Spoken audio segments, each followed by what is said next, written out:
Have you ever wondered why, no matter how hard you work, your bank account always feels like it's gasping for air by the end of the month? You're not alone. The truth is, staying broke isn't always about low income. It's about invisible habits, subtle choices, and overlooked mistakes that quietly sabotage your financial progress. And the worst part? Most people don't even realize they're making them. In this video, we're exposing 5 critical money mistakes that keep smart, hardworking people poor. These are not the usual stop buying coffee cliches. These are deeper, systemic, and more dangerous. Fix them and your financial life changes. Ignore them, and well, you stay stuck. Let's take the mistakes one after the other, and who knows, it might already be draining your wallet silently. Number 1. Living on a flex budget instead of a real one. Budgeting sounds restrictive, right? Like something your overly frugal uncle talks about while shaking his head at your online shopping cart. But here's the thing. Not budgeting is the most expensive decision you can make. Most people operate on what I call a flex budget. That means I'll spend less this month or I'll track my expenses someday. It's all vibes, no structure. A flex budget is not a budget at all. It is a hope, and hope is not a plan. When you don't assign every dollar a job, guess what happens? Your money starts freelancing. And it usually freelances its way into impulse buys, food deliveries, and unplanned subscriptions that suck your account dry. Real budgeting is not about cutting joy. It's about controlling direction. It gives your money purpose. Without that, you are just guessing. And poor people? They guess. The wealthy? They track. Ask any millionaire. Even the silent ones. They may not flaunt, but they know exactly where their money goes because they tell it where to go. You don't have to start with complicated applications. Just start with pen, paper, and 3 columns. Income, fixed costs, variable costs. Do it once a week. 10 minutes. That alone puts you ahead of 80% of people financially. Because what gets measured gets managed, and what gets managed grows. Number 2, treating credit like extra income. Let's talk about a mindset trap that keeps millions in financial chains. Thinking of credit as spending power. Swipe now, deal with it later. That sounds familiar? Here's the brutal truth. Credit is not your money, it's a leash. And every time you pull it, you give away control of your financial future for a temporary win. Banks have made it convenient, even attractive, to bury yourself in debt with flashy reward systems and interest-free periods. But what they don't advertise is the fine print, the cycle, the trap. Many broke people live richer lives temporarily. Cars, phones, clothes, trips, all funded by borrowed money. It looks good. It feels good. But under the surface, it's debt disguised as lifestyle. Now, responsible credit use exists, sure. Some build points or business leverage. But if you are using credit to make ends meet, then the ends are too far apart. That's the real issue. Instead of asking, "Can I afford the monthly payment?" ask, "Can I afford this without borrowing?" If the answer is no, you are not ready for the purchase. And that's okay. Wealth is not built by flexing, it's built by waiting. Number 3, ignoring multiple streams of income. There's a dangerous belief floating around. Stick to one thing and do it well. While focus is powerful, in today's economy, depending on one income stream is financial suicide. The wealthiest people you know? They have got income coming from different directions, being it business, investments, side hustles, royalties, dividends, and they started building them before they made it. Meanwhile, most broke people are waiting for their salary to increase before they can diversify. But here is the catch. You don't build side income after you are rich. You build it to become rich. Think small. Sell digital products, freelance skills, license photos, write ebooks. The barrier to entry has never been lower. And yet most still say, "I'm too busy." Busy doing what? Watching Netflix for 4 hours, scrolling TikTok for 2? Here's the rule. If you only make money one way, you are always one emergency away from being broke.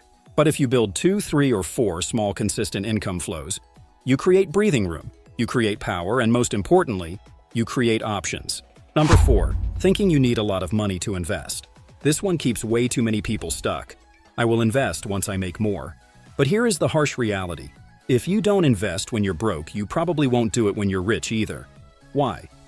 Because it's not about the amount, it's about the habit. You can start investing with as little as $10. Platforms exist for micro-investing, fractional shares, crypto savings, even real estate pooling. The excuses are shrinking, but people still hesitate.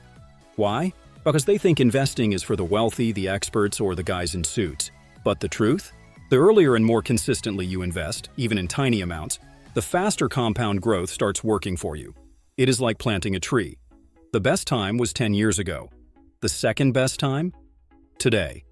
Break the belief that you are not ready. You are ready the moment you decide to take one small step toward wealth instead of waiting for the perfect moment, because the perfect moment? It never comes. Number 5. Surrounding yourself with financially reckless people. Ever heard you are the average of the 5 people you spend the most time with? That's not just motivational fluff. It's financial reality. If your circle spends recklessly, complains about money, avoids saving, and treats debt like oxygen, guess what? It rubs off. Not because you are weak, but because you are human. We mimic behaviors. We normalize what is around us. And if poverty thinking is all we hear, poverty habits are what we will repeat. So here's the uncomfortable truth. You may need to audit your circle, not cut everyone off, but limit the influence of people whose financial values clash with where you want to go. And at the same time, seek out new influence. Follow wealth-building creators. Join smart communities. Read about people who have done it differently. You don't need to be in the room, just near the conversation. Because when you normalize ambition, responsibility, and smart money moves, poverty thinking starts to sound ridiculous. Now that you have seen these mistakes, it's time for you to take back control, one shift at a time. Let's be honest. Realizing you have been making these mistakes can feel frustrating, embarrassing even. You start asking yourself, how did I let it get this far? But listen closely. Awareness is not failure, it's freedom. Because you can't change what you don't recognize. And now, you are awake. So how do you start taking control? First, forget perfection. You are not going to fix years of financial missteps overnight. And you don't need to. What you need is one small, conscious shift, repeated consistently. Let's break this down practically. Start with your budget. Don't overthink it. Grab a notebook. Write down what you earned this month. Then list every expense. Yes, even the $2 snacks or $3 coffee. Awareness kills impulse. You will start noticing what is eating your income without judgment. Just clarity. That's power. Next, look at your credit habits.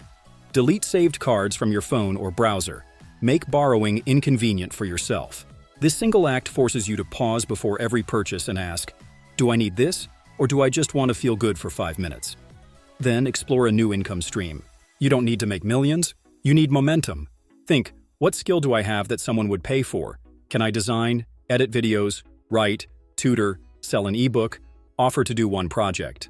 That's all. Don't think empire, think entry point. On the investment side, open an account, even if you only have $10. The act of opening it shifts your identity. You are no longer someone who will invest later. You are now an investor. Start with automated savings into something simple. Crypto vaults, ETFs, fractional shares. Just get in the game. Lastly, audit your influence. Mute that social media account that flaunts lifestyle but teaches nothing. Follow one person who speaks wealth with humility and wisdom. Text one friend and say, I'm working on getting better with money. Want to join me? Boom, accountability. Don't chase perfection. Just trade reaction for intention. Because the truth? Money is not about math.